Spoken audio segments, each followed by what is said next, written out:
Aditya Birla Fashion slumps over 8% after 6% equity is exchanged in a block deal worth 862 crore rupees. Sources tell CNBC-TV18 e-commerce platform Flipkart is the likely seller. Shares of Indogene fall over 4% after over 10% equity changed hands in the block deal worth around 1,500 crore rupees. Sun Pharma Advanced Research's company shares, Spark that is, fall nearly 17% after a key psoriasis drug fails to meet desired outcomes of the trials, resulting in discontinuation of the drug's development. Bharti Airtel is a top Nifty gainer as Macquarie races its target to 2,050 rupees with an outperform rating. They cite tariff discipline and improving free cash flows as key drivers. A stock lower in today's trading session is NMDC after it's cut lump ore and fines prices by up to 150 rupees per ton effective today.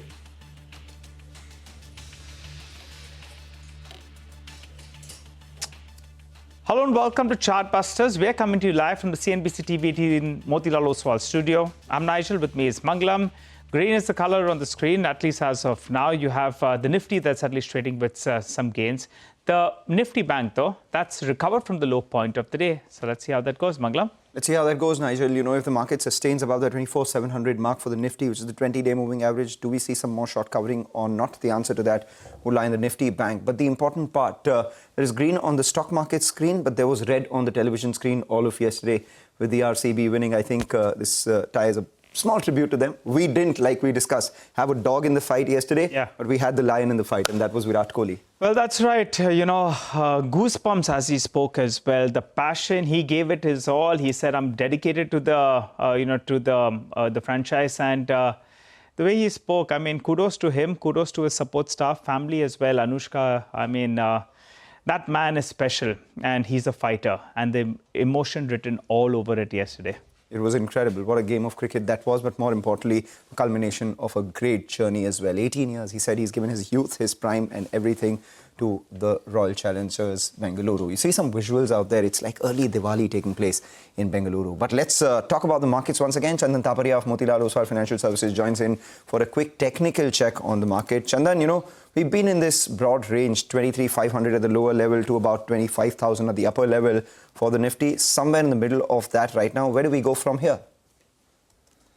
Yeah, so what a fantastic cricket with the goosebump and the example of the passion and the commitment, and same applies in the stock market for long-term investing as well. But yes, back to the business, I believe the market is likely to consolidate, but it has taken support at the lower band of trading range. Only concern is that it has been consolidating and levels are slightly shifting higher. As of now, 24,442 is major support, and we believe that till it holds 24,442, index has potential to again bounce towards 24,850 to 25,000. So we have to play this 400 points of range in the Nifty index. Talking about Bank Nifty, yesterday it started the day on very positive note, made the new lifetime high, but again failed to hold, witness some corrective move. But major trend is positive, and we will continue to be with buy on decline stance until Bank Nifty holds above 55,000. Decline could be bought for an upside target to us 56,000. So in both the indices, Nifty and Bank Nifty, we are looking for positive to range bound bias with major support at 24,442 and 55,000 in Nifty and Bank Nifty respectively. Now looking at the stock wise, first is buy on SBI card. We have seen a major positive price action in the counter. It has been making high tops, high bottom. In fact, the stock has given a consolidation breakout on the daily and the weekly chart after the consolidative move last 31 trading session. Major trend is positive, and the build-up of long clearly indicate the fresh leg of rally. So with support of 920, we can see an upside target towards 918 SBI card. Second trading idea, that is buy on Mahindra and Mahindra. One of the strongest name has seen the buying interest. A data setup indicate the bullish stance in the counter. In fact, support-based buying is clearly visible from last 2 to 3 days by surpassing its falling supply trend line on the daily chart. So with support of 3020, we can see an upside move towards 3220. Last trading idea, that is from the railway part, buy on RVNL. The stock has been consolidating, but multiple supports are visible near 395, 400. So with the support of 405, we are expecting fresh leg of rally in RVNL. One can buy for an upside target towards 435. Right, Chandan, thanks a lot for that. With that, we'll shift focus into our special segment where we get you ideas of profit coming in from our colleagues at Money Control Pro. And today we have Sachin joining in with a stock that he's tracking. Sachin Pal. Sachin. Concor, or Container Corporation of India, which is the largest container freight operator in the country, delivered a muted financial performance in the final quarter of FY25.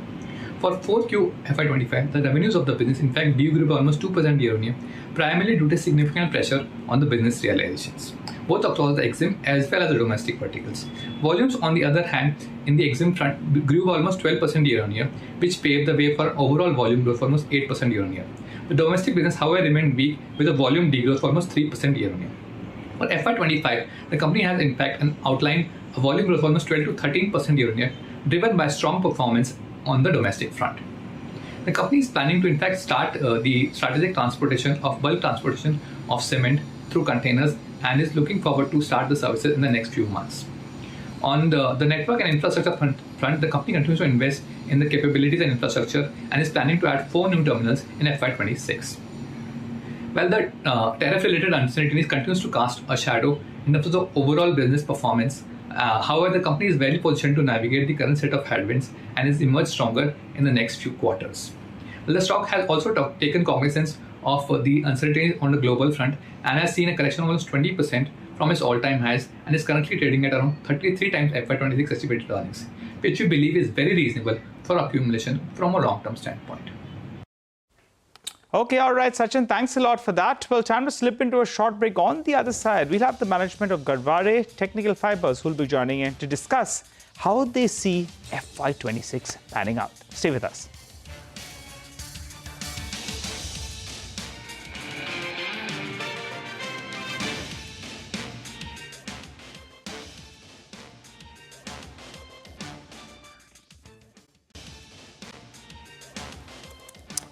Welcome back. The Nifty holding up with about 50 points in terms of gains, just under 24,600. We'll keep an eye out on how the market pans out. But individual stocks, a lot of them in focus. And one of them is Garware Technical Fibers. Reported about a 13% growth in the revenue in the fourth quarter, although the margin came in slightly under pressure.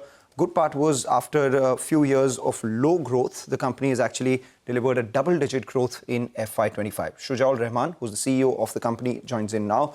Shujal, the street is excited about prospects of the company. Let's talk about FY26, because you in your press release have also said that it was a good performance to FY24 and you're looking forward to a strong FY26. So let's put the spotlight on numbers out there. What do you imply when you mean a strong FY26? You've done about 16% revenue growth in FY25. Do you think you can better that? What is the EBITDA margin target that you have for the next year? Good morning. Thank you for having me on the show. As far as F25 is concerned, we had a 16% growth in top line and about 15% growth in profits, which is a very good number. If you look at our past record, we have been doubling profits every 5 years, maybe less than that. So we continue to plan. As per that only, we plan to double our profits in the next 5 years. And as far as Q1 is concerned, it's actually underway, obviously. And so far, 2 months have gone and it's been good. And outlook for Q1 looks positive. There are 2-3 big segments. Yeah. Go ahead. Go ahead, sir, please. Yeah. 2-3 segments which are doing well for us, which is obviously one is salmon aquaculture, where we are the global leaders. That continues to drive the growth for us. In Indian market, geosynthetics, which is the infrastructure business, is doing well. And sports also is looking positive. There were some issues of tariff in April, but now it looks like it's resolved, but we'll come to know in July. But I think overall, these 3 big segments for us are growing positively.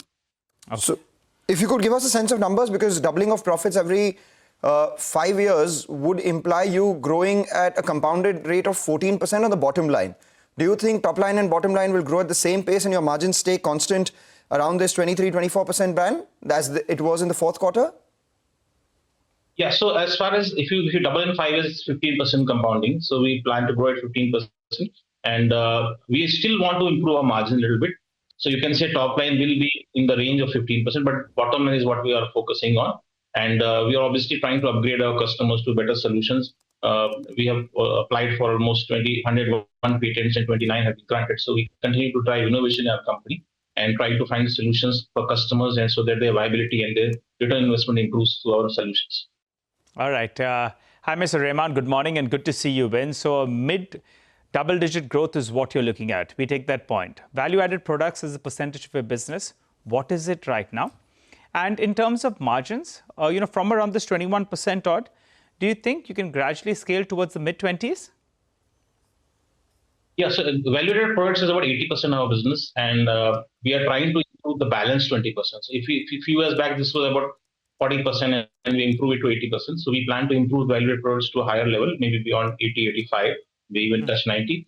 For that, the non-value-added product is the value-added, the rope segment, which we are trying to drive through our innovation and through solutions. These segments is growing. The value-added rope segment is growing in India and also globally. So that is one action plan to improve our value-added segment. Margin, our plan is to be in this range, but maybe improve slightly over a period. Okay, all right. And geosynthetics as well as sports, they are the better margin business, right? As a percentage of a mix, how much do they contribute? Aquaculture is the highest margin business for us. Okay. Aquaculture is... So give us, Mr. Rahman, if I could just come in before you answer, if you could break up what is the current mix, with focus on the higher margin business, and how do you see that scaling up? Please go ahead, sir. Aquaculture is about 35 to 40% of our business, and it's the highest margin. So if we grow aquaculture, the margin profile improves. Geosynthetic is also decent margin. It's growing at a very rapid pace. Sports is slightly better than geo, but much less than aquaculture. So that's the margin. And sports is about 15% of our business. Geo is also 15%. So these are the three big segments for us. Highest margin is aquaculture. So sports is about 15%, geo is about 15%, and you have aquaculture, which is about 35 to 40%. That leaves us with another 20, 25%, 30% if you must. What does that comprise of? That's other segments. You can see the ropes is there. You have agri business. We have other businesses, fishing business, global fishing and Indian fishing. These are the businesses. Fishing is also high margin business for us, by the way.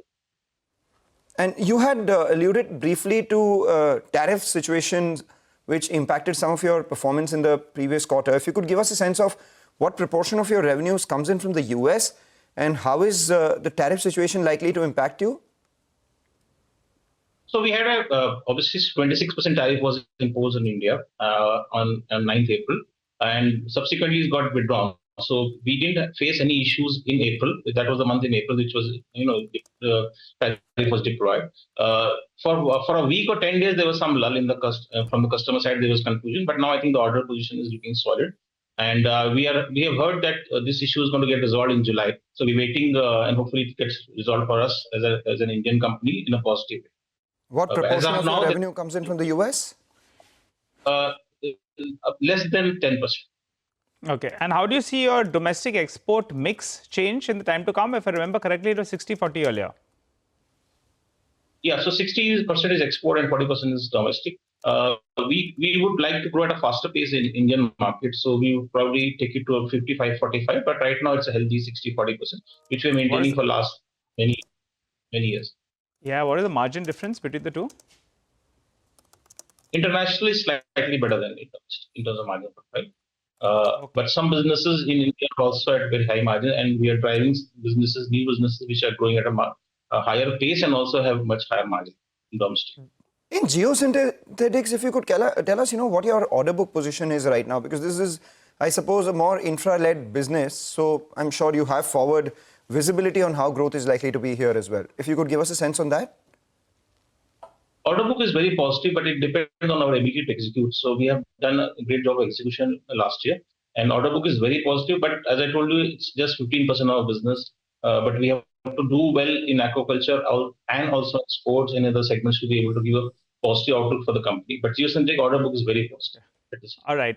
So just a quick question. What about your CapEx plan? Currently you're doing around 1,500 crores, 1,550 to be precise for the last year.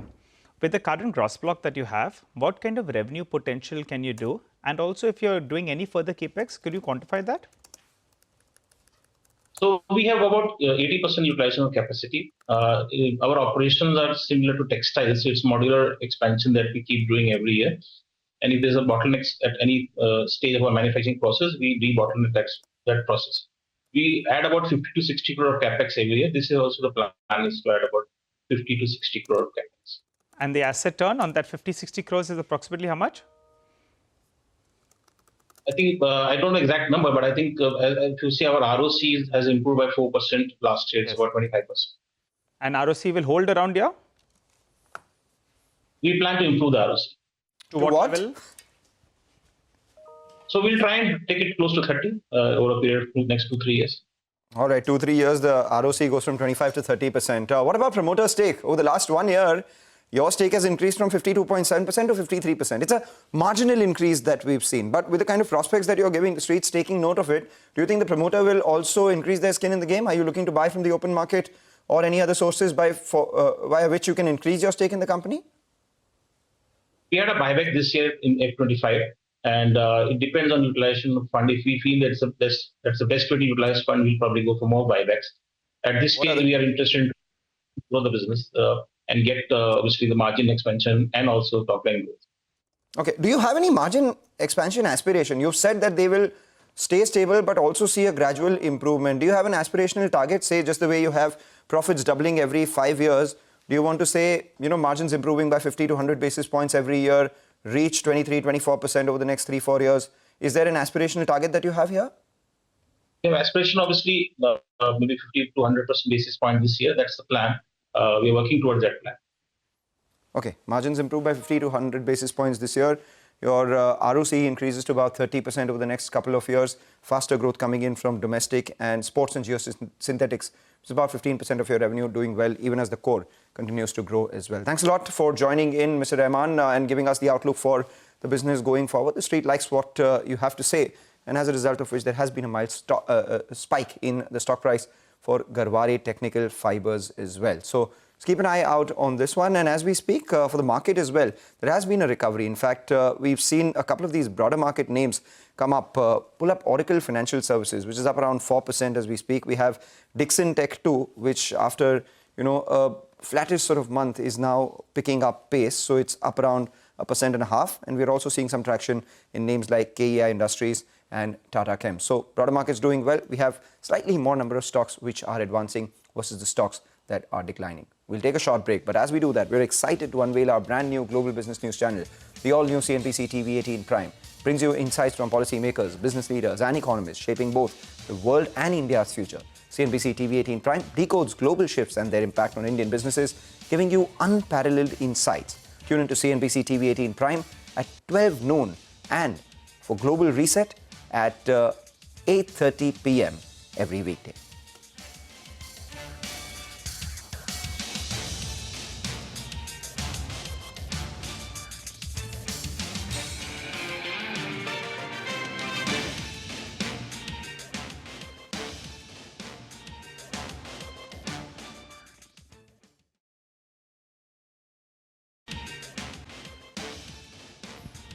Welcome back. You're tuned into Chartbusters. Well, let's shift focus to a conversation my colleague had. Abhimanyu spoke to Dixon Technologies' Sunil Vachani on beginning production under the second IT hardware PLI scheme and a potential partnership with Chinese firm HKC. Let's listen in to a slice of that conversation. Well, the company is part of 5 PLI, as you know, PLI schemes of the Government of India. And that includes mobile phones, that includes telecom, LED lighting, air conditioner. So these are the areas that we have, and of course the IT hardware now. And I'm very happy to say that in all the 5 PLIs, Dixon has been successful in crossing the threshold for the investment as well as the incremental sales. Right. And as far as the IT hardware PLI is concerned, we were one of the first companies to qualify for IT hardware PLI 1.0 and even PLI 2.0. We are very happy to announce that our factory is ready now, is rolling out the trial production, and very soon we'll be starting the commercial production also. And at the same time, we are looking at backward integration as far as IT hardware is concerned, right from very early days. You're also looking to collaborate with a Chinese company for which we understand you have sought approval under Press Note 3 from the Union government. How hopeful are you over the plans, and what is the plan B in case the approval gets delayed or denied at a later date? Look, before I answer that, let me explain to you something about the supply chain as far as mobile phone is concerned. So when you're talking about the display technology, for mobile phones. You have the Korean companies, you have Taiwanese, and of course you have the Chinese companies.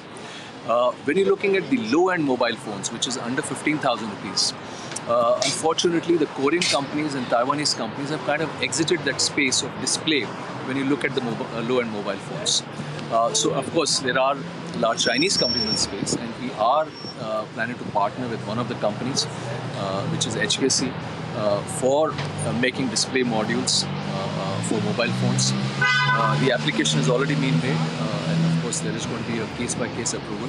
But we have already started the process of construction of the factory. We have started the process of talking about the designs and layouts. So we are hopeful that we should commence commercial production maybe in the next year or so. All right, interesting chat there with the management of Dixon Technologies. By the way, keep an eye out on the bottom of your screen. PI Industries, that's a stock in focus. Kumai Chemicals, they have gone ahead and they revised their outlook both on the revenue as well as the EBITDA front.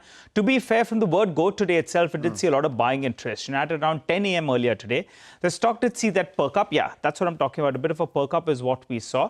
So the stock was up 3.5%. This news is positive because Kumai is one of their top customers. When they increase their guidance, it gives you a sense that maybe, in fact, things are improving for your top customer. So in that sense, it's a bit of a positive read-through for PI Industries. So explains why the stock is still holding with some gains. So from the high of the day, it's seen some profit taking.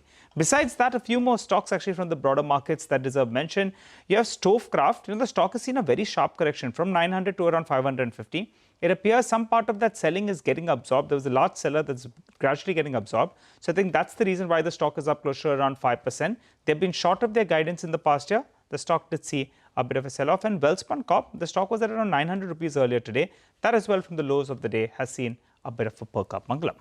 Absolutely. We'll keep an eye out on all these names. IdeaForge is the other one, which is up around 6% as we speak. Ethos continues to rally as well, up around 5% as we speak. And we have, and on a musical note, perhaps, Saregama is the one, which is up around 7.5%. So what we'll do is on that musical note and with a lot of, happiness for Virat Kohli and gang, and the market's doing fairly well, we'll take your leave on this edition of Chartbusters. Stay tuned. The team of Trading Art comes up.